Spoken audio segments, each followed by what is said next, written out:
Jardiner autrement, ça veut dire adopter des gestes simples et des pratiques qui respectent la nature. Mais ça veut d'abord dire penser aux fondamentaux comme s'occuper de ce qui est du climat, non pas de la météo mais bien du climat. On a un climat général, mais si effectivement on a une maison tournée plein sud, eh bien devant on va être dans des conditions qui vont être quasi désertiques parce qu'on sera en plein soleil, et si on est derrière, on sera dans des régions nordiques. Donc il faut toujours faire attention au climat dans son ensemble. Le climat conditionne nos plantations, mais la qualité du sol est également un élément déterminant. Faites un diagnostic de votre terre pour pouvoir planter à bon escient. Bien connaître son sol, ça permet d'éviter de faire des bêtises. On peut former une boule et puis voir comment ça se comporte. Si la boule se tient, c'est qu'on a déjà un pourcentage d'argile dans le sol qui est assez important. Si on n'arrive pas à former une boule, c'est que le sol est sûrement très sableux.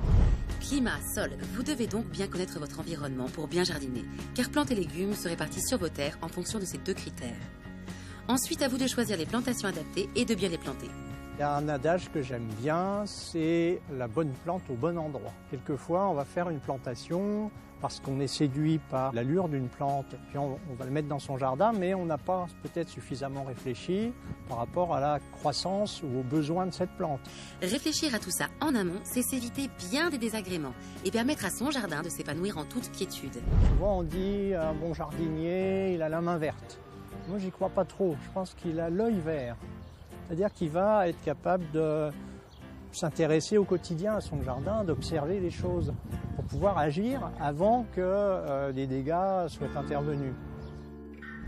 Et pour avoir l'œil vert, penser biodiversité est un bon réflexe pour renouer avec la nature, en mettant en place des aménagements qui vont favoriser la faune et la flore sauvage. Une démarche qui passe par des gestes simples comme laisser un coin de son jardin au naturel, aménager des abris pour les animaux, faire un compost, protéger son sol naturellement. Avec ça, pas besoin de pesticides ou d'engrais. Il suffit simplement de choisir sa méthode et d'adopter une attitude écologique.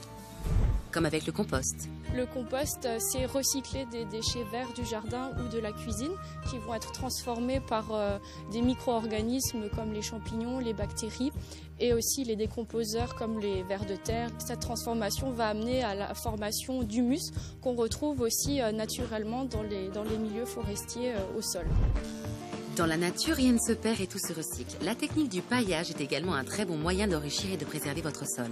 Le paillage, lui, c'est mettre en place une couche de matière végétale ou minérale sur les massifs floraux ou le potager.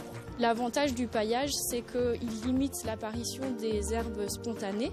Il conserve aussi l'humidité, donc ce qui permet d'arroser beaucoup moins.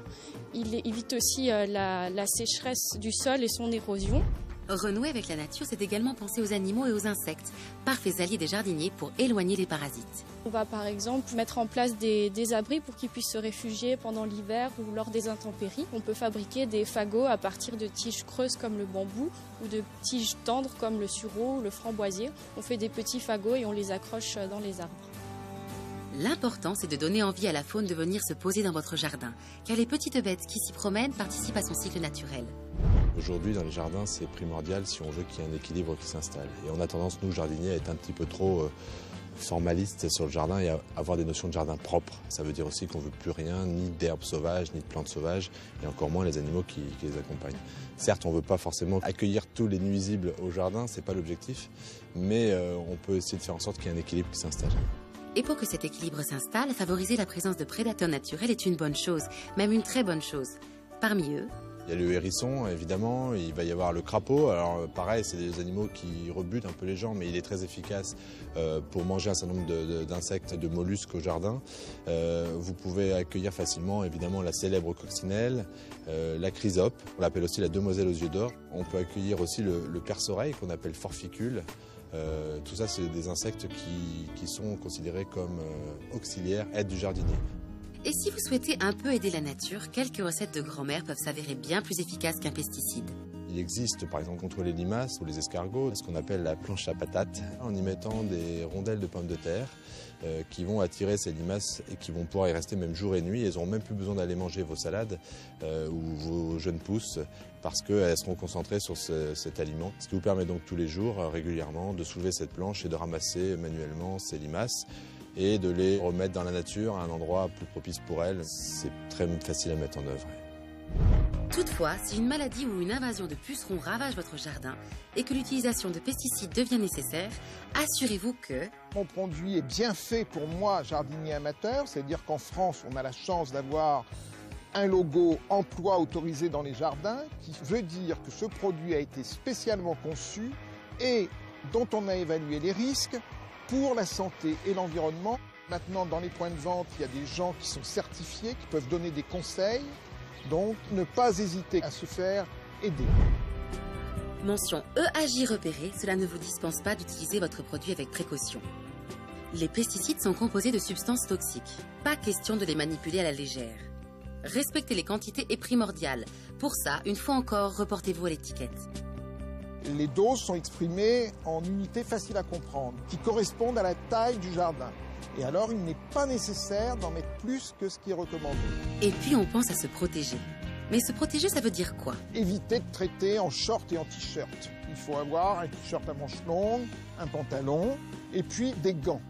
Parce que la phase de contamination la plus importante, ce sont les mains. Également, si on a des enfants, si on a des animaux de compagnie, eh bien, le temps que l'on fait son traitement, on les éloigne et on attend que ce soit sec pour que les gens reviennent dans le jardin. Vous l'aurez compris, on ne rigole pas avec les pesticides. Et surtout, on ne pulvérise pas son jardin à la première occasion venue. L'intervention, qu'elle soit chimique, voire de biocontrôle, ça ne doit pas se faire dès le premier puceron présent sur mon rosier ou sur mes légumes.